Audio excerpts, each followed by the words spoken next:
All right, let's jump right in. Today, we're taking a close look at the incredibly complex situation unfolding in Nepal.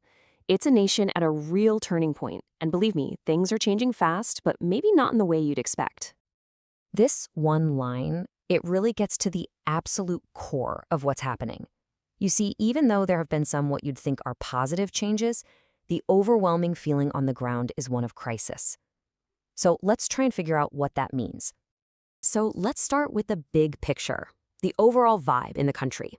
Because while we're about to talk about some positive shifts, the dominant feeling is actually turmoil. And it's this disconnect, this tension between progress and chaos that really defines Nepal's story right now. Okay, so that leads us to the big question, right?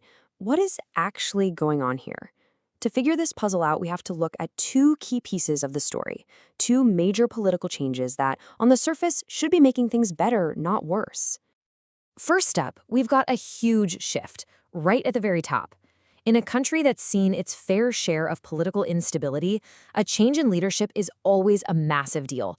It carries all the hopes and all the anxieties of an entire nation with it. And that new face is Sushila Karki, who's now the prime minister. And look, this is a huge deal. As the country's first female chief justice, she built this reputation for being a really fierce anti-corruption crusader. So her appointment as PM, for a lot of people, it felt like a potential break from all the political drama of the past, maybe a step towards more accountability.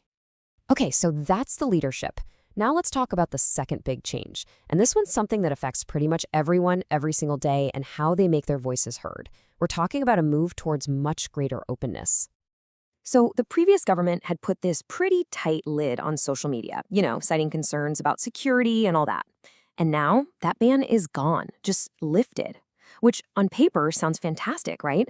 I mean, that's a massive step for freedom of expression and open debate.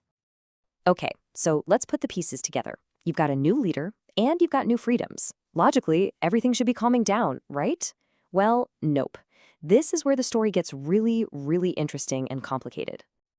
So just to quickly recap, we have new, reform-focused leadership in place, and the internet, social media, it's all back online. Two big positives. Which brings us right back to that headline we started with. If all this genuinely good stuff is happening, why in the world is the country being plunged into a deep crisis by protests? And here it is. This is the paradox at the heart of it all. It turns out the progress, well, that's what's actually fueling the protests.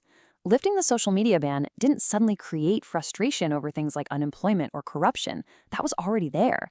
But it gave people a powerful tool to organize and shout about it. And the new leadership